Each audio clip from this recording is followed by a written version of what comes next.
राधे राधे सब गोटे स्वागत करै छी सब गोटे के हमर मिनी ब्लॉग में।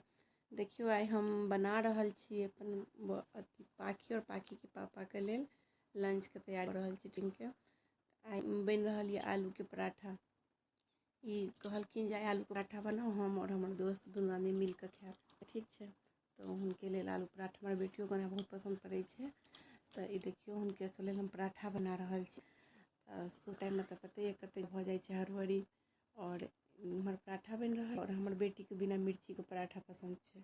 तो ओकरा लेल हम अलग से पहले एकटा बिना मिर्ची और बिना अजवाइन के पराठा या देखियो बना के धो देलिए। और साथ में ये आलू के हमर मसाला भेल और धनिया पत्ता के चटनी और दही और सलाद यह बनले हैं आज के लंच में। तो इम्हर पाखी के सेहो कहलिए तू खा ले, लेट भ रहल छौ। तब हमर बेटी अपने से तैयारो भ जाइए और अपने से खाइयो ले। तो गेल हाँ खाए के लेल और इम्हर हमर पराठा बन गया। सोचलो पाखी के लेल हम पहले पैक तो ओकरा टिफिन में मिर्ची चाही तो बेजाम डेली ल जाए। ओना हम ब्राउन ब्रेड यूज करे छी हमेशा, जकरा खराबी नहीं करे। इस दुआरे फिर ओके हम ब्रेड जैम तैयार कर दिलिए। और पराठा एकटा पूरा देख लेते ना तो खाए से डर लगे छै। इस दुआरे हम की केलहुँ पराठा के तोड़ देलहुँ, ओकरा नहीं पता चलत कि मम्मी कते देलक नहीं देलक हँ। और धनिया पात चटनी और धनिया पात टमाटर मिर्ची लहसुन डाल के चटनी बनेने छिए। वह चटनी और पराठा और जैम।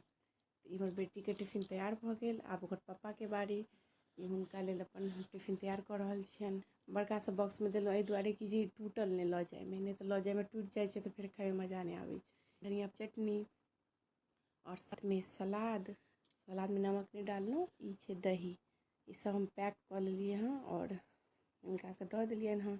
ई निकल गेल देखबै छी अहाँ सबके। ये देखियो दुनू आदमी के बैग बहुत भारी रहे छै। इधर ओकर पापा दुनू के बैग नहीं छै और दुनू आदमी बाय बाय कहे चल गेलथि। और हमरा बहुत बुझियो बड़का काम आधा काम जना घर के भ गेल। आब देखियो हमर किचन के हाल। इनका सबके गेला के बाद हमर किचन के हाल भ जाए छै से। सबसे चल हम तो नहाए गेलहुँ अपन समय। जहन नहाले छी तो किचनो पहले साफे क ली। तो किचन के पहले हम सफाई क ली बढ़िया से, तहन फिर हम अपना लेल चाय बनाएब।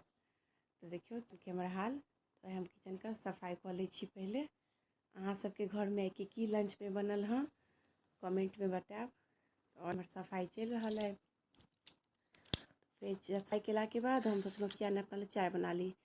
ये देखो हम अपना लेल आटा और आलू और चटनी ई सब रखने छी, जखन खाएब तहन बना लेब।